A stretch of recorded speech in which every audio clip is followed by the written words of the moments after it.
Hi, this is Ignacio, bringing you Startup Sounds, the podcast for entrepreneurs and investors powered by Draper Startup House. Hi all, so in today's episode we will be discussing the most relevant topics with Tim Draper. Good evening all, this is Tim Draper, one of the faces of venture capitalism. He's a third generation VC that founded two VC firms actually, Draper Fisher Harvardson and Draper Associates, almost 40 years ago already. He's also the founder and headmaster of Draper University, where global entrepreneurs talent from around the world goes to connect, grow, and build their startups. Across his career, he has invested in many amazing companies such as Bayou, Tesla, Cruise Automation, Robinhood, Carta, and 15 other unicorns. He's also a spokesperson about blockchain, cryptocurrencies, and decentralization. So, Tim, welcome to Startup Sounds. Is there anything you would like to add to this intro? No, terrific. You did a beautiful job. Thanks so much, Nacho, for having me on this show. I'm looking forward to seeing it grow and grow and grow. Hopefully, and I'm honored to be your first guest.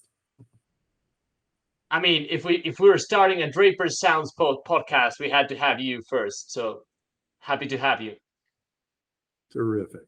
So what would you like to know? Tim, something. I mean, the Draper family is a almost, I would say, 4 generations of VCs now, including Adam and your kids in general. So it runs in the family, you know.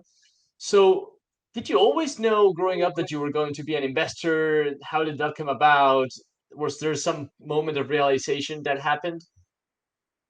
No, I was going to be a baseball player, and then I was going to be. Then I didn't know what I was going to be. I was more focused on girls, and then I was going to be an entrepreneur when I was coming out of business school, and I thought I had too many ideas, and I didn't know which one of them was going to work. And I thought, this is not the right thing for me. I'm not ready to sort of commit to any one of them. I don't know which of them is going to work. At that time, there were 4 ideas. There was one, I was going to be a manned submarine. One was going to be a holographic display of video. That technology has only come now. It took a long time. One was digitized music, and it was really an idea that was very much like iTunes. And one was to set up a country or a place where there is a large corporation where people can invest and buy and sell and buy and sell, and only when they repatriate the money would they pay taxes. And that turns out the government has blocked the ability to do that. So I'm not sure I would have been successful unless I had hit the digital music one full bore. So then I went out and I got a job. I was trying to get a job in venture capital, and I got a job that was half venture capital, half investment banking out of business school. And then the investment banking part of it turned out to be like 95% of that job. And so I had enough confidence, I guess, to go off and start my own venture firm. And my dad had been in the business for many years. My grandfather was the first Silicon Valley venture capitalist. And my dad had left the business. He was working at, I guess he was at the chairman of the Export-Import Bank of the U.S., and then he went off to be the head of the UN Development Program, the UNDP. And there was kind of an opening there. He left an SBIC, this small business investment company, and it had some companies in it that the SBA valued at $2 million. They were private companies. I don't know what they were worth. Turned out they weren't even worth $2 million, but the SBA was willing to lend 3-to-1 against any asset. So I put those assets up, borrowed $6 million, and I got started in the venture business. And with that $6 million, I invested in a bunch of different things.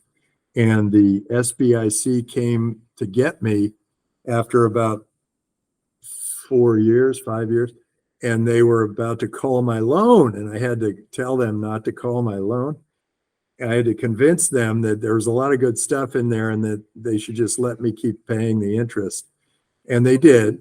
And and then in 1991, the IPO window opened up, and we had 5 IPOs, and one of them was Parametric Technology, which pretty much paid everything. It paid all the debt back, paid for a great return for my dad and for the family, because they still own those 3 that $2 million worth of assets. And so they ended up with a big windfall from all that. And it gave me a record so I could go out and raise money. I brought in John Fisher. The two of us worked for a number of years together and did very well. And then we brought in Steve Jurvetson, and we did very well. And our investors did incredibly well because we hit the internet just right. And then we built the firm up, and we had 11 partners sitting around the table, all deciding on whether we should fund, 2 girls and a dog. And that was not a good idea. In the seed business, it's good to have one decision maker. And so I spun off, and I decided to be that one decision maker again, and took back the name Draper Associates, took back the Draper Venture Network, worked out with the partnership how to manage out the money that I was still responsible for. And by spinning out, it freed me up. I didn't realize how many constraints other people put on you if they have decision-making authority. And so I spun out, and in spinning out, it allowed me to do some extraordinary things. It allowed me to buy that Bitcoin, allowed me to start Draper University, allowed me to start Meet the Drapers, the TV show, and to build out the Draper Venture Network and the startup houses, as you know. None of those were ideas that my partners were very keen on. But by spinning out, I was able to do all of them. And the school now, looked a little dicey at the beginning, but now we've had 3,500 students there. They've come from 104 different countries. They've started 800 portfolio companies, or companies, 800 companies, and 5 are unicorns, and that's only 12 years in. And then the show Meet the Drapers now has 70 million viewers, and is attracting entrepreneurs from all over the world to be on the show, because the show can really highlight what they do to 70 million people. And then the startup houses are allowing people to connect with us, connect with the venture money through the startup houses and the business plan competitions and wherever they may be, because we now have something like 24 startup houses around the world. So that's basically my history.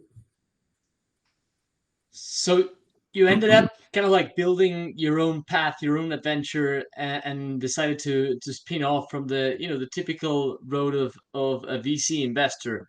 Was that the way also to differentiate yourself from family history, or to build your own way, the Tim Draper way? There really wasn't an opportunity to sort of join the family business. My dad had been successful in venture capital, but then he went off to work in Washington and then in New York at the UN. His father started venture capital, but he only made, maybe a few investments. And so there really wasn't sort of a family business to pass along. It was just that we have family expertise. And I think that's even more valuable to pass along. And so, yeah, I started Draper Associates way back when with an SBIC. I built that up to become a big institution, and then I started over and built up Draper Associates in another way. And that's terrific. And each of my kids, Billy actually worked with me for 4 years, and now he runs Path Ventures. Adam and I work together a lot, but he runs Boost. And Jessie really did it all herself. The whole Halogen Ventures is now a major success. She has an enormous network around the female entrepreneurship in Los Angeles. So they've each taken their own path. And Adam is focused on deep tech, and Billy's focused on what he's calling simplicity, to make all of our lives simpler, easier.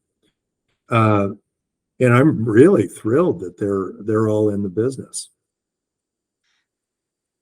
Tim, you've been around in this industry for 40 years, fully dedicated, and you grew up with it as well at home. Have you ever got bored with VC? Have you ever felt that there was something missing? Is it still attractive to you and still like building your enthusiasm? I have always had a love for change. I've been a change agent. I love entrepreneurs because they are the drivers of change. And I feel like there's no higher purpose than what I'm doing. And unless I were an entrepreneur, that would be the highest purpose. And I feel as though I'm just very fortunate in being able to stay in the business, invest people's money, put it into the changes that I want to see happen. When I invest, I look and I say, first, how great could this be? I don't think as much about what could go wrong as how great could this be. And then I think, is that a world I want to live in if this company is incredibly successful? And that helps drive my thinking. But I have always loved venture capital, and boredom is the opposite of what I have. I have constant excitement, and I think I drive that excitement. I have a school, I have a show, I have a startup houses all over the world. I have a network all over the world. I have ventures coming into me, 80,000 a year. I don't think I could possibly get bored. I just overwhelmed is a little bit more the state of mind, but somehow I'm able to sort of monitor it, manage it, and having, I'm able to throw a switch, and I was able to do this when I had kids. I would work 7 to 7, and then I'd come home, and my wife would say, "Here, hand me a kid," and I would throw the switch, and I'd be daddy. And then 10 at night, everybody's asleep. I go back to work until like 11 or 12, and then I wake up and I do it again. And that was how I got started. And I think that is kind of a good thing. You do need, don't forget your family, your friends, your community, whatever. Don't forget them. If you're an entrepreneur, you can be very singular minded. And that singular minded, not the singularity, but that single mindedness will really help drive your business forward. But you've got to, as an entrepreneur, also recognize that you've got to live a life too. I was actually going to ask you that because in a changing world, ever changing and ever faster, it's kind of hard sometimes to stop the ball and focus on daily life and personal life. So you managed to do that, and you've managed to do that across your life. I give a lot of that credit to my wife and to my assistant, uh, who was with me, has been with me for almost the entire career. I think I had been working 2 years when I hired her, and from then on, it's just been her. She fills in a lot of the gaps where I need to get something done, whatever it is. And that has been really helpful to me. That's amazing, Tim. You mentioned a little bit of how you think about an idea when it comes to you, a venture when it comes to you. You imagine if it could be big, and how big can it be? What do you focus more around the founder, around the startup? What kind of like makes a founder or his startup or her startup stand out when you get pitched?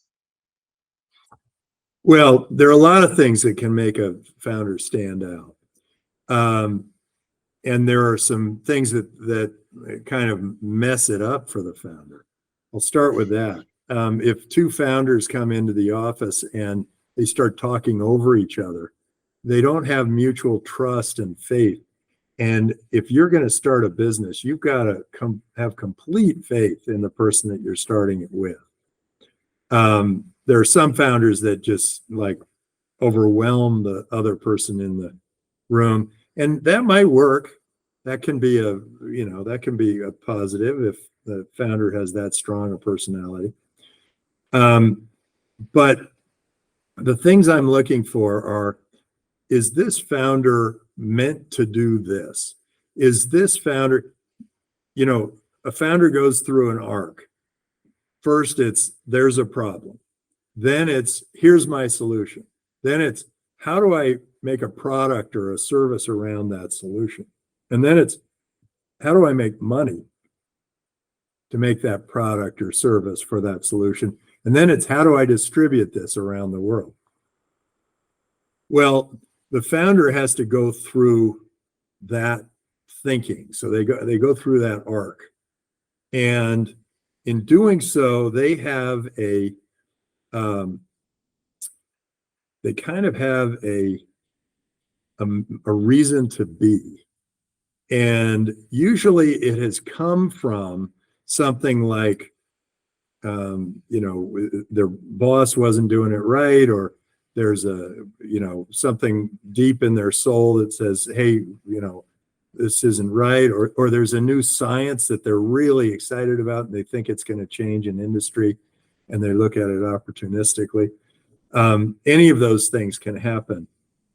And so what I'm looking for is the founder where it's meant to be, that they have studied it in great depth, that they're going to dedicate their life to it, that this is something that they know is going to be incredibly exciting. And I think I can read that when I ask the question, why are you doing this? Because I ask it in that way, and not the entrepreneurial tourists, the ones who kind of are wannabe entrepreneurs, they usually back off, and they usually say, well, I wanted to make some money, or that George thought it was a good idea, or I want to make you money, or whatever. The ones who are true entrepreneurs, that's when their heart bursts out of their chest. And they say, because my boss did it all wrong, or because no one's seen this technology and it's so awesome, you can do this, and this with it. Or the customers just don't understand how great this can be for them. So I need to show the customer something that will delight them.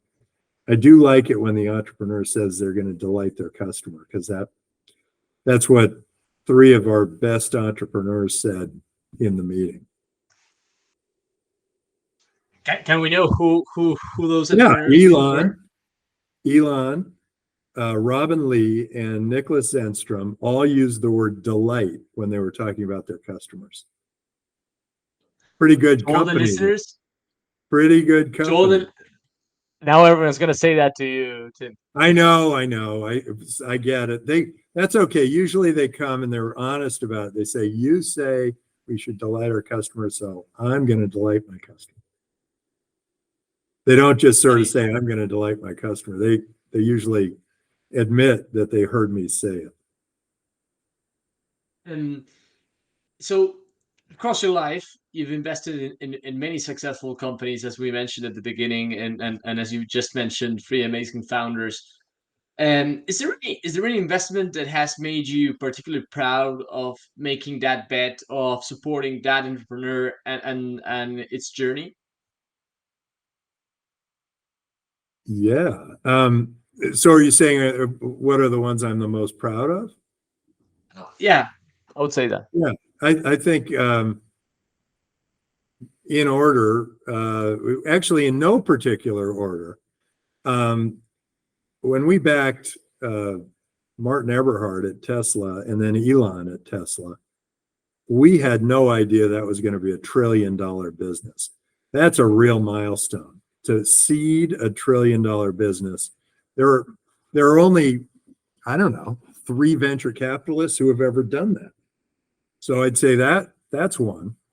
I think probably the one that had the biggest impact on the world might have been Hotmail.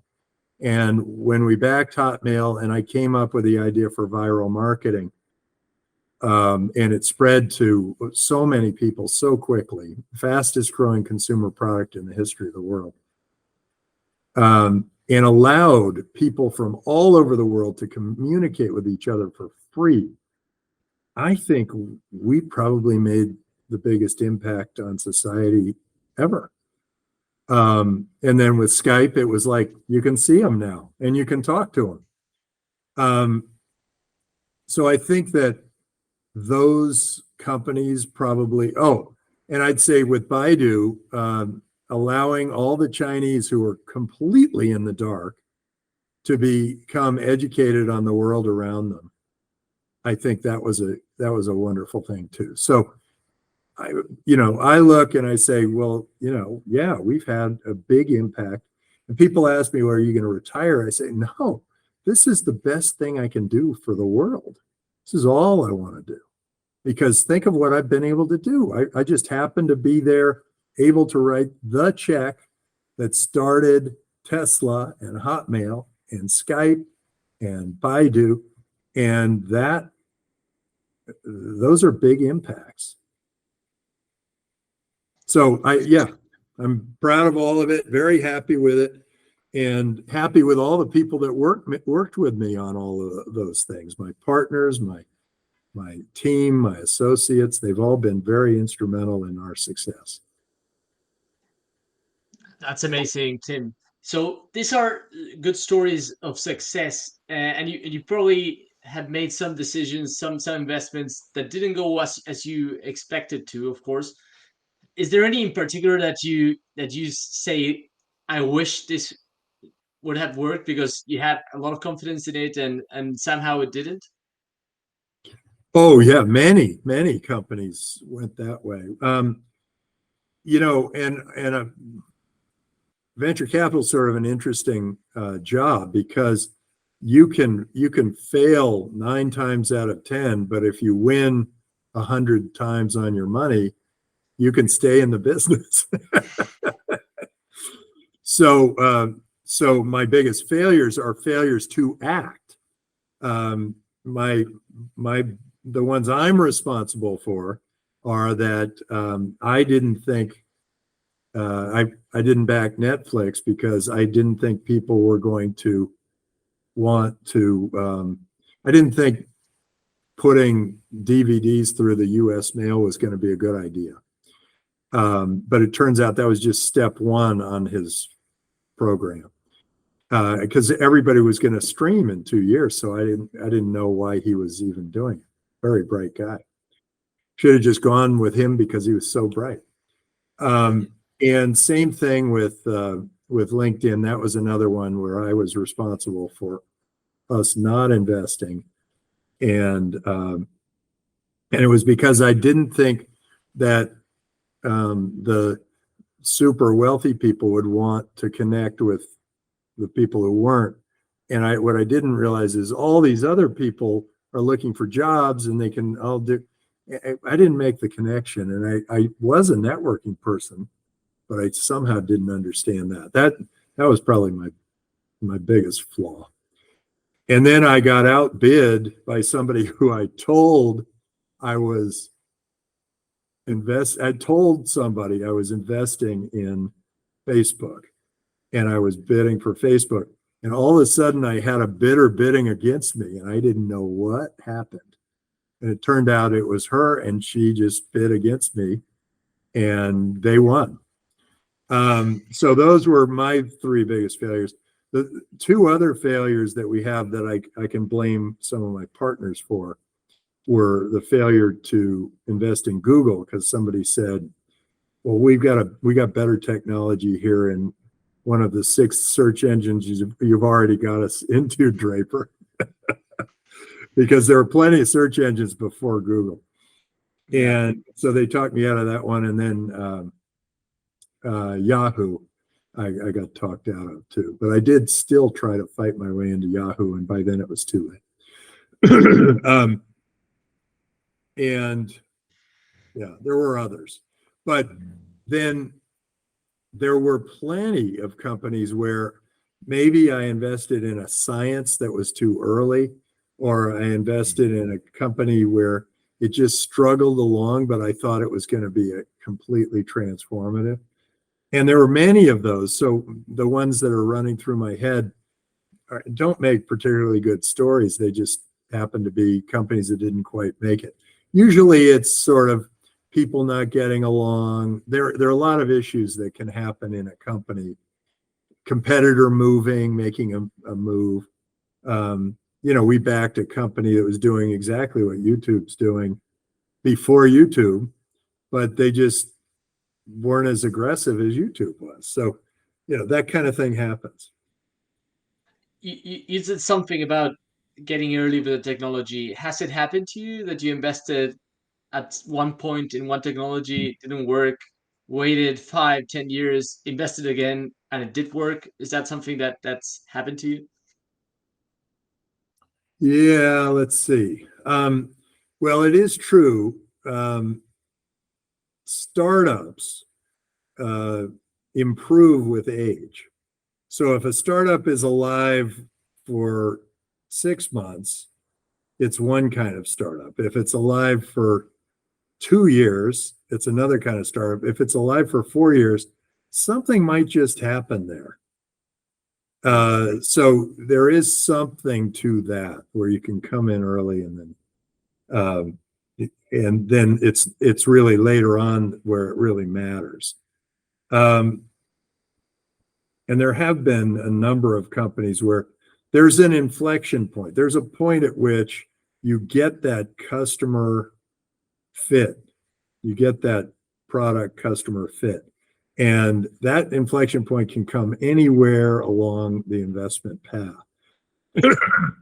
What's really interesting is that Hotmail came to us as they wanted to be a company that made it easier to do websites. Skype came to us as a company that was going to do shared Wi-Fi. Tesla came to us with one engineer, and then we got Elon. Baidu came to us, and it was just a search engine, and they had no way, they didn't know how they were going to make money, and I worked with him to make sure he figured that out. So all those great, huge, monstrous successes pivoted. They all had a major change. And so a good entrepreneur is focused and driven and has a North Star, but has a willingness to pivot if the market is telling him something else. Is that the black swan clause, the clause that you mentioned in your pledge? The pledge. Yeah, there is a black swan clause. And that means if something unexpected happens, hey, adjust, figure it out. I think the most recent black swans have been, well, Bitcoin and then AI. I think those were two major black swans. And I think people have had to figure out how to adjust to them, and they're still figuring it out.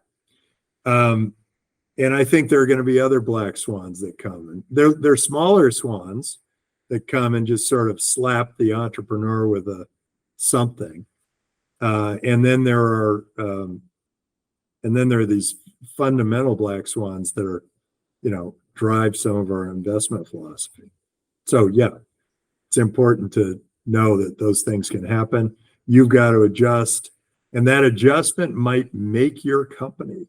It might be the thing that makes your company successful. So Tim, you've invested in companies from around the world, different countries, different regions.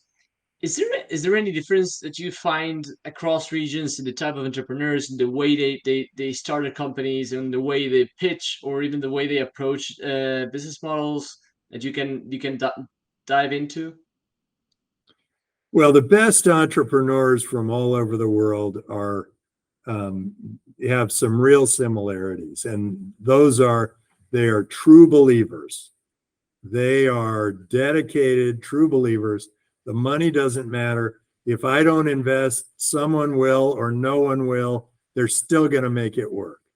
That is true around the world. What's different about entrepreneurs from different parts of the world is that they've grown up in different forests. They've grown up. If you're way up north, you're very big on community, because the community will save you from the bear, or from the really cold weather, or from dying of starvation up there in the north. If you're down in the south, you adjust to heavy temperatures, a lot of and not down in the south, around the equator, you have to adjust to temperatures, to a number of other features. If you're in Washington, D.C., you have to adjust to government interference. If you're in the Silicon Valley, you have to adjust to this turbulent times of everybody improving on your product, and you got to adjust and make sure you can compete. If you're in Saudi Arabia, you might be Sharia compliant. You've got an opportunity there. No one else knows what Sharia compliance is, and so you can create a new kind of a bank. If you're in El Salvador, you can create a smart contract business. You can do airdrops. You can do things that people can't do in the U.S. and other places. So yeah, they're different because of that, but the personality is one of a true believer. Okay, I get it. And Tim, I want to talk a little bit about the Draper ecosystem. You mentioned a little bit of the things that you started around the VC in itself, and I would love to know a little bit more on why did you decide to start Draper University? What drove you to become a headmaster, which kind of reminds me a little bit of Dumbledore and Harry Potter. And why did you decide to do that? When people say, which superhero am I? It's not Dumbledore, but it's close. It's Professor X. But the idea is, yes, I felt it was like 2009, right? In 2008, they had the financial crisis. And I thought, wow, there's a big opportunity for entrepreneurs to come out and do great things. Well, every entrepreneur had their head in the sand. Nobody came out and started anything, with the sole exception of Satoshi Nakamoto, who decided he would stay incognito. So I thought, the world needs more heroes. It needs more people who are willing to get out there, try things, do things, improve the world, save the world, whatever they need to do. And that was really the driving force behind Draper University of Heroes. But I've got to give my son, Adam, some credit here, because I had bought a building that had been unoccupied for 8 years, and I bought it very cheap. And we were trying to figure out what to do with it. And he said, why don't you, you could start a school. And I looked and I thought, I've kind of always wanted to start a school. And then that's when I made the connection and I went, oh, I can create a school for entrepreneurs. That will change everything. And we'll create a school for heroes where those entrepreneurs are fearless and they just go for it. And I think that has been incredibly successful. We're very happy with how that whole thing has come out. And we had a lot of fits and starts, but we're really happy with what it's done for people. The people who've been through it have been incredibly happy with the outcome. And their success has been really palpable. I had no idea that we would have that kind of an influence on people generally. I knew we would get a lot of companies started, but I didn't realize that we'd have like a fundamental improvement in people. And we do. And we only take them for 5 weeks. These other schools take them for 4 years. That is true. And actually, what I've talked about with many of the founders that we've sent already from Draper House LATAM over to DU is that you're very active and you're very present throughout the program. So it's definitely something that you must put your heart in. Oh yeah. Well, I'm very present in certain times, but it's not a big time commitment for me. It's a day on the first day. It's a day on the last day. It's 4 or 5 days of survival training. That's when I really get to know them. And then it's maybe a day in between. So it's and it's delightful. It's so much fun.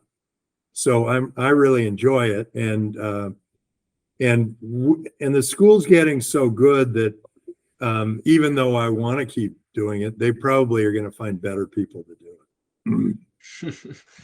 Tim, you mentioned Survival Week, and I would love to know what's the rationale behind it. Like, why did you decide to start this week of psychological and physical challenges that entrepreneurs go through during the program?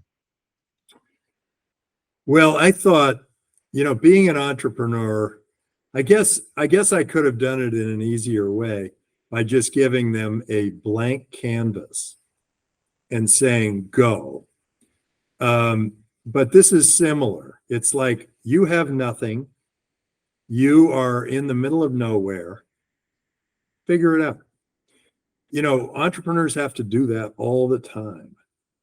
They look and they're sitting there with a blank canvas, an open field, and they have to invent it.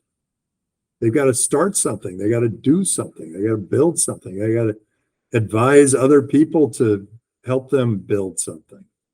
And survival training seems to be a really good way to do that.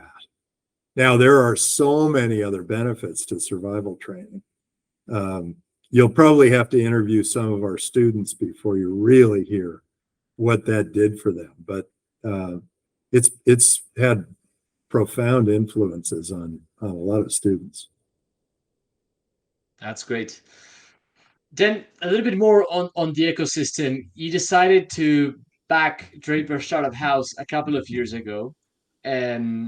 What is it that you saw that could work with it, and what did you see behind it? Well, it was a little bit of a brainstorm because Vikram had created a management company that was managing hostels around the world. And he had sort of figured it out. And it seemed like a really interesting model. And I thought about it for a while, and I thought, having bases in different places around the world where young people who are traveling go through them we can have an influence on encouraging entrepreneurship even there. And that's how the startup houses started. And now startup houses have taken all sorts of new levels. They've taken on satellite Draper universities. They've taken on business plan competitions. Entrepreneurs know they can move from place to place, and they have a friendly environment to go to. And I think the startup houses are kind of helping us with a bunch of things, allowing us to scale as we go. And a big part of scaling, I mean, I wouldn't think to scale if I hadn't figured out how to vertically integrate venture capital. And now I've vertically integrated venture capital, and now it's time to scale it. That's amazing. And most recently, Draper ecosystem has launched Draper Nation. Why do you think this can be a big thing in the That's a future? good example. That's a good example of being able to take advantage of the distribution channel that we have.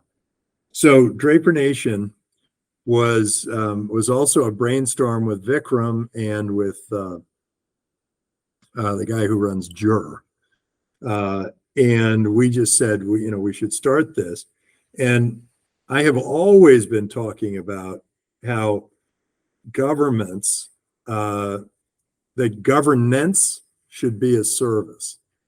I remember when, the U.S. government worked for us, the citizens, and now it feels like the citizens are working for the U.S. government.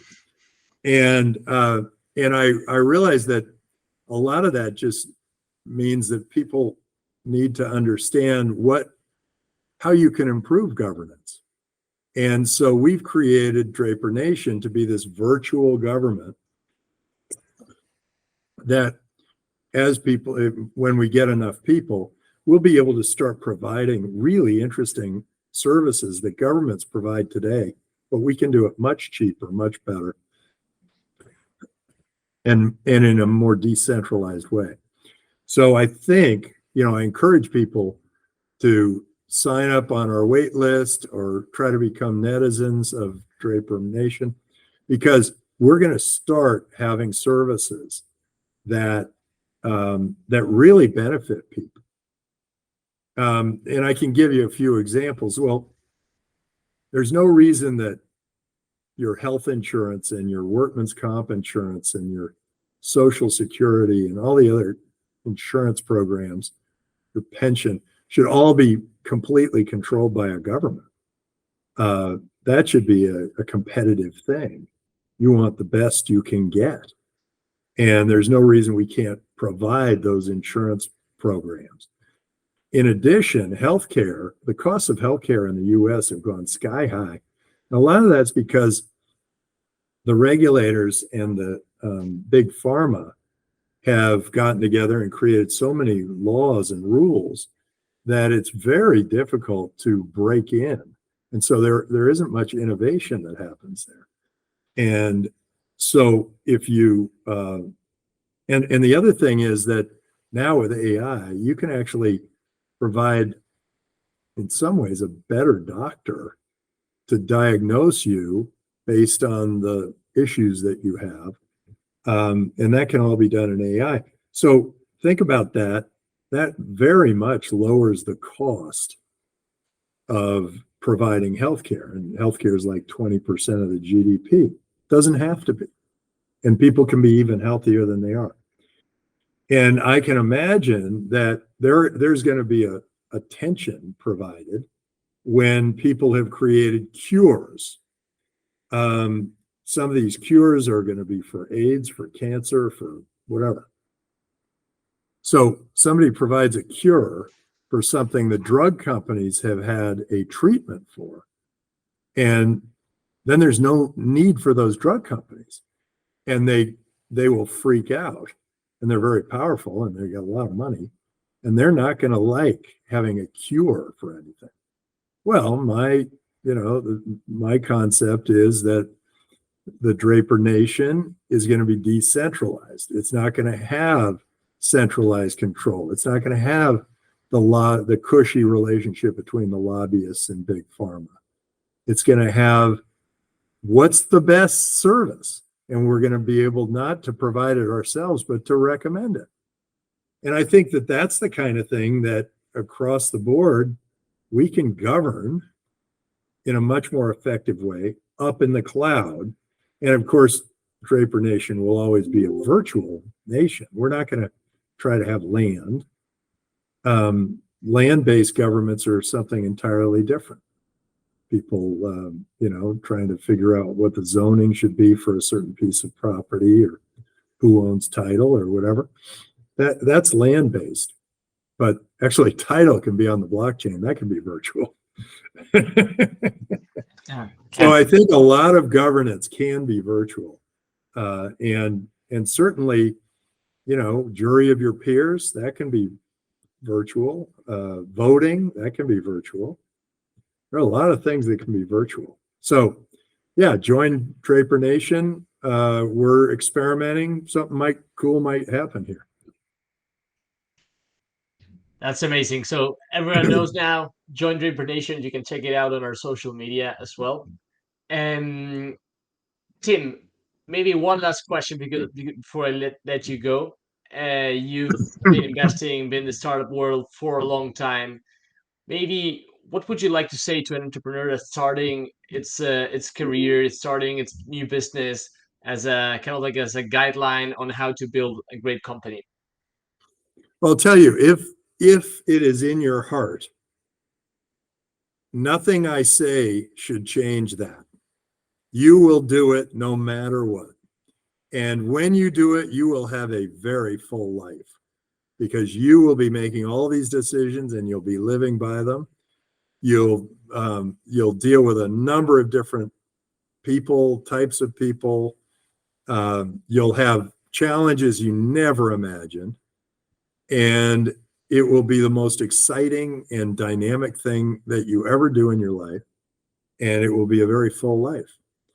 And if you fail, so be it. You will have pushed the ball forward. You will have done something extraordinary. You should be thanked for what you've tried. And if you succeed, fantastic. But just know that if you succeed in a big way, you'll have the media after you. You'll have, the populace after you. You'll have everybody after you. And you just have to realize that you have done something so extraordinary that you've kicked in Schadenfreude. And some of these people are just going to they need somebody to be angry at, and you're going to be it. But with that, you'll know you've made an incredible impact on the world. And if you start to go through that, give me a call because I know exactly how you should approach it.